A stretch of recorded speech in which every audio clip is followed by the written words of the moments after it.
All right, day one of NASA Social for Artemis 1 is done, and what a day, even with the rainy weather here in Florida, because, well, it's Florida. That was an incredible day, and I'm never going to forget this experience. We haven't even gotten to launch day yet. I mean, we haven't been to the launch pad yet. There's still so much we have to do, and I just cannot thank everyone for supporting me on this journey to help me get here. I mean, mydogspaws.com has been huge in helping me get down here, and so many family and friends donated to help me get down here to cover lodging, rental car, plane tickets, food, everything, because this is a journey, and I didn't even travel near as far as so many other people that traveled from out of country to get here. So first off, so many people that I've been able to meet here, content creators from all over the place, people that work for places like Meta, Twitter, Instagram, Reddit, people that have worked for some major companies, people that are in the aerospace industry, from people that are working with NASA to people that are working with contractors, people that have done so many other things in their lives. It's extremely inspiring, y'all. Like, I feel like such a normie here, just someone that works in marketing and communications and enjoys posting on social media and creating content, but there's so many inspiring people here that want to get women and people of color into STEM, and it is fantastic to see the work they're doing through creating content, through publishing stories, through publishing books, through publishing videos, everything. It's just been absolutely incredible to hear about their work and experience and all that. So, first off, the whole process got to Kennedy Space Center at about 8:20, but on the drive in on the causeway to get to Kennedy Space Center from the mainland of Florida, in 3 miles, I got to see so much wildlife that it was incredible. So first, it's a casual drive. There's not any traffic. It's early in the morning before Kennedy Space Center actually opened. I see a pod of dolphins hunting right by the shore. You can tell by the dorsal fin, at least dolphins are porpoise. Please don't. Definitely not sharks, but that was pretty incredible to see. And then I saw 2 cranes. And then I saw over on my right side a gator head popping out of the water, which is cool. I mean, we always hear about it, but you don't always see them. And then I saw a hawk swoop down and get a rodent from the grass, all within a matter of 3 miles driving the causeway. So get there, check in. We get a swag bag, which is full of some pretty awesome stuff. I mean, this is from Aerojet Rocketdyne, look at the stress ball shaped like one of the engines. Then you have this from Lockheed Martin, which is shaped like the Orion craft that astronauts will be in, that will be going up. Look at this, an Artemis moon pie. So hey, Tennessee representing there. Patches, stickers, a temporary tattoo right here, some removable stickers from Jacobs, a back scratcher from Aerodyne. Oh, this is also from Aerodyne. Shh. Hey, koozie, Artemis pin, and then hey, International Space Station stuff, a pin, also got a patch. And then nice Artemis hat here, and then plenty of other just giveaway items loaded with information. A graphic novel called First Woman as well. Again, for those of you that don't know, part of the Artemis mission, Artemis 3 is going to land the first woman and person of color on the moon, and that's pretty incredible. All this stuff from just information on the launch itself to the experiments that are going to be on board that are going to be launched. So much. So we got to go out to the vehicle assembly building, which was huge. Here's that. So right now, I'm inside. Look at this. Yeah, the devastating flood that was going on. Flood. It destroyed everything.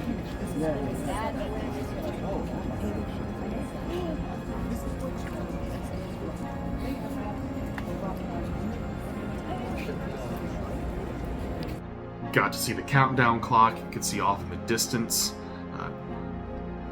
the whole thing, and that was emotional seeing that. This is my first time being here, and first time going to see rocket launch, first time being at Kennedy Space Center, first time for all of that. Got to see Snoopy as well. Snoopy was here.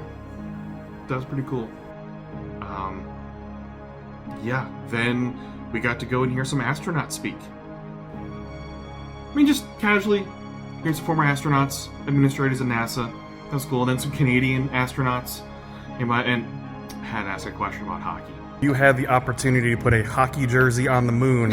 Which one are you putting on the moon? Yeah, I put Edmonton. I grew up east of Edmonton at a time when the Edmonton Oilers, which everyone knows who those are, were winning back-to-back Stanley Cups. And it still occupies a little spot in my heart. So. And then we have former astronaut and another administrator talking about inclusion, which is just awesome just to see how much they're working to make sure that missions can be accessible to more and more people. So I just love seeing that. We actually have, that we work well together, all right? That we make things nicer on Earth and as we explore beyond our home planet.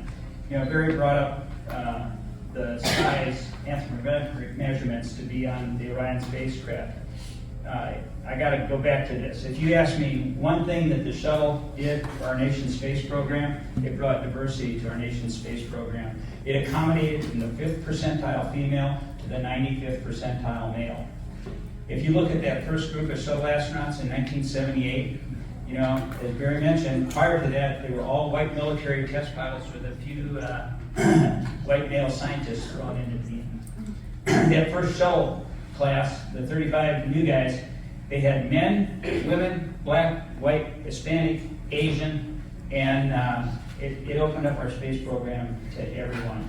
And I want everyone to go with us on the Artemis program.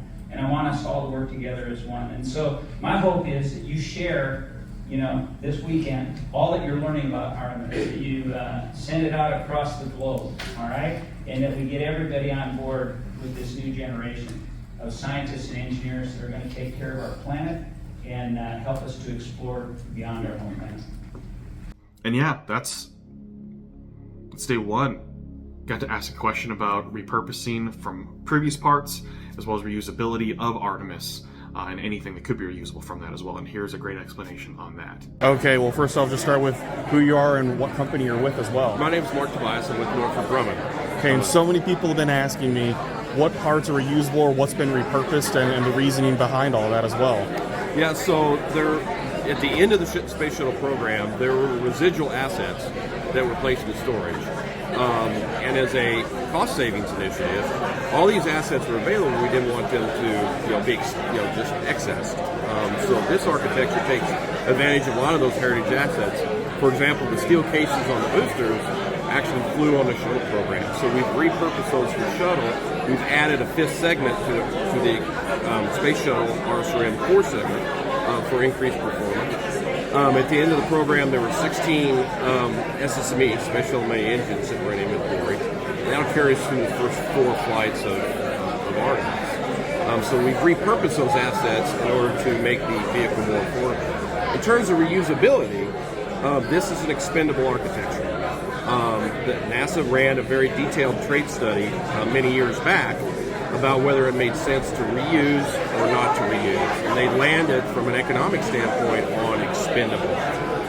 Because whether to reuse a launch vehicle or not to reuse it is a business calculus. It's a cold-hearted business decision, and it should be that way. And so with this vehicle, we don't have a flight rate high enough to go justify the investment and the performance penalty associated with reusability. And so for this particular architecture, reusability did not make sense. Where on the Space Shuttle program, different set of requirements, different flight rate, that had a different business calculus. Now the Orion space capsule is obviously retrieved and then can be utilized again. But certain components on the Artemis 1 capsule will be utilized on Artemis 2. Okay, so that's day one. Still have day 2 to go, and then obviously launch day, which is going to be a very, very early morning. I'm going to try to find a way to entertain myself for about 6 hours while we're sitting there, but traffic's going to be bad. I'm very excited just to be there. It's going to be a pretty cool experience to be there late at night and into sunrise, because we'll be able to watch the sunrise over the spacecraft. It's going to be awesome. Again, thank you to My Dogs Paws and for their support. Make sure you head out to their website. You can get custom-made merch. You can get your dog's face, your cat's face even, on a shirt, on a hoodie. Some pretty fun things that you can design there. Plus, they have things like leashes and collars and toys.